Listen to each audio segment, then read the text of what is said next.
హరి ఓం అస్మద్గురుభ్యో నమ. నా పేరు పరాశరం రవీంద్రాచార్యులు. శ్రీ సనత్ నగర్ హనుమాన్ దేవస్థానంలో ప్రధాన అర్చకునిగా విధులు నిర్వహిస్తున్నాను. ఇక్కడ మనం ఈ రోజున ప్రత్యేకంగా చెప్పుకునేటువంటి విషయం కార్తీక మాస విశిష్టత గురించి మనం చెప్పుకోబోతున్నాం. మరి మనకు సంవత్సరంలో వచ్చే 12 నెలల్లో కూడా కార్తీక మాసం అనేది మాత్రం చాలా విశేషంగా మనం చెప్పుకుంటూ ఉంటాం. అంటే ఈ మాసం గురించి తెలియని వారు అంటూ ప్రత్యేకంగా ఎవరు ఉండరు. ఎందుకంటే కార్తీక మాసం అనేది కార్తీక మాసం వచ్చిందంటేనే ఒక పండుగ వాతావరణం అనేది మనకు కనబడుతూ ఉంటుంది. దీపావళి పండుగ ఏ విధంగానైతే మనము ఒక నరక చతుర్దశి సందర్భంగా ఒక చక్కటి దీపాల కాంతులతో ఆ కార్యక్రమాన్ని చేసుకుంటామో, ఆ దీపావళి తెల్లారి నుండే ఈ కార్తీక మాసం ప్రారంభం అవ్వడం కూడా అదేవిధంగా దీపపు కాంతులతో నెల రోజులు కూడా చక్కగా హరిహరులు ఇద్దరిని కూడా పూజించేటువంటి విశేషమైన మాసం కార్తీక మాసం. ఇది శివకేశవుల మాసం అని చెప్పుకుంటారు. అంటే ఒక్కొక్క నెలలో ఒక్కొక్క దేవుని పూజించమని చెప్తూ ఉంటారు. కానీ ఈ కార్తీక మాసంలో మాత్రం ప్రత్యేకంగా ఇక్కడ హరిహరులు ఇద్దరిని కూడా పూజించేటువంటి విశేషమైన మాసం ఈ కార్తీక మాసంగా మనం చెప్పుకోవచ్చు. ఇక్కడ హరిని, అక్కడ హరుణ్ణి, అంటే ఇక్కడ కార్తీక దామోదర లక్ష్మీనారాయణ స్వామిని, ఇక్కడ పరమేశ్వరుని ఇద్దరిని కూడా ఆరాధించేటువంటి విశేషమైన మాసం ఈ కార్తీక మాసంగా మనం చెప్పుకుంటాం. మరి ఈ కార్తీక మాసంలో ప్రతి ఒక్కరు కూడా అంటే చిన్న పెద్ద మగవారు ఆడవారు అనేటువంటి భేదాలు లేకుండా ప్రతి ఒక్కరు కూడా ఉదయమే లేచి చక్కగా బ్రహ్మ ముహూర్తంలోనే, అంటే మరి ప్రత్యేకంగా ఈరోజు లేవాలి అనేటువంటి చెప్పే అవసరం లేదు. కార్తీక మాసం వచ్చిందంటేనే వారికి ఆ యొక్క ఆలోచన అనేది స్టార్ట్ అవుతుంది.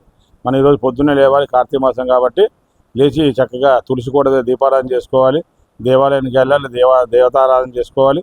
దేవతారాధన చేసుకున్న తర్వాత దేవాలయంలో ఉన్నటువంటి ఆ వృక్షాలకి, అంటే ఉసిరి చెట్టు కావచ్చు, రాగి చెట్టు కావచ్చు, బిల్వ చెట్టు కావచ్చు, ఇట్లా మారేడు చెట్టు, మనకు ఇష్టదేవతగా పూజించేటువంటి చెట్లు ఏవైతే ఉంటాయో వృక్షాలు, వాటి దగ్గర ఆ దీపాలను చేసుకోవడం వల్ల కార్తీక దామోదర లక్ష్మీనారాయణ స్వామి యొక్క అనుగ్రహం వారికి సంప్రాప్తిస్తుంది. ముఖ్యంగా లక్ష్మీ అనుగ్రహం కలుగుతుంది చెప్పాలంటే కూడా. ఎందుకంటే ఈ దీపాలను చేయడం వల్ల వచ్చేటువంటి విశేషమైనటువంటి ఫలితం ఏంటంటే లక్ష్మీ అనుగ్రహం. మన లక్ష్మీ అనుగ్రహం లేనిది మనం జీవించగలుగుతామా?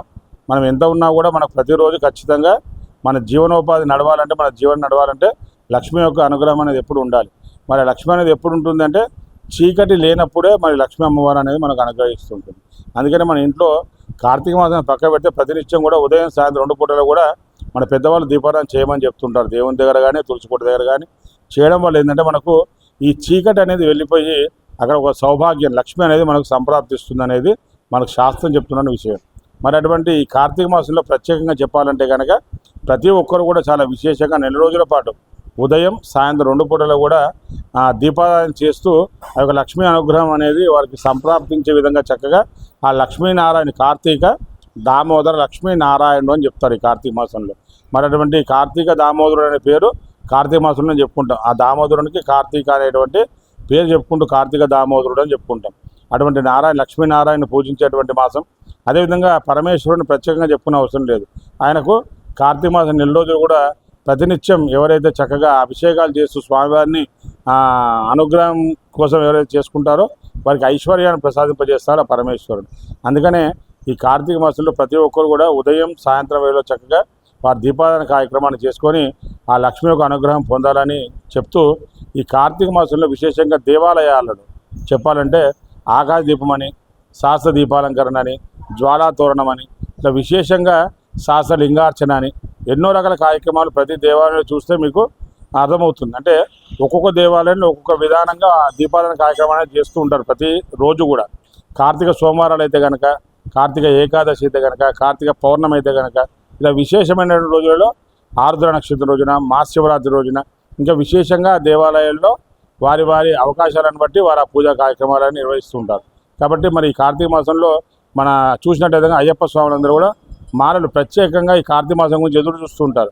మన కార్తీక మాసం ఎప్పుడు వస్తుందా, మనం ఈ యొక్క అయ్యప్ప దీక్ష తీసుకొని నెల రోజులు చక్కగా ఆ దీక్షలో ఉండి మనం పూర్వపు ఉన్నటువంటి పద్ధతులన్నీ కూడా మానుకొని ఒక చక్కటి పద్ధతితో, అంటే ఒక మాలాదానం చేసుకున్నామంటే ఎందుకు మాలాదానం చేసుకుంటామంటే మనకు ఒక దీక్షాపరమైన నియమంతో ఉండగలుగుతాం ఆ 40 రోజులు కూడా. మరి అటు 40 రోజులు నియమాలు ఉండేటువంటి ఈ కార్తీక మాసం 30 రోజులు కూడా ఎవరైతే ఆ యొక్క మాలాదానం చేసి చక్కగా ఆ పూజా కార్యక్రమాలు చేసుకుంటారో అక్కడ హరిహర సుతుడైనటువంటి అయ్యప్ప స్వామిని చక్కగా వారు నిత్యం పీఠ ఏర్పాటు చేసుకొని అక్కడ అయ్యప్ప స్వామిని ఇక్కడ హరిని, అక్కడ హరుణ్ణి, వీళ్ళందరినీ కూడా పూజించి చక్కటి ఫలితాలు పొందేటువంటి మాసం కార్తీక మాసం.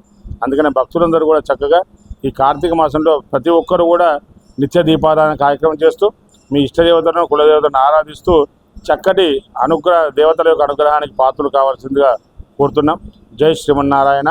ఓం నమ శివాయ. ఈ వీడియో మీకు నచ్చినట్లయితే ఒక లైక్ కొట్టి ఈ సమాచారాన్ని ఇతరులకు షేర్ చేయండి. మరిన్ని ఇలాంటి ఆసక్తికరమైన వీడియోల కోసం మా ఛానల్ను సబ్స్క్రైబ్ చేసుకోండి. ధన్యవాదాలు.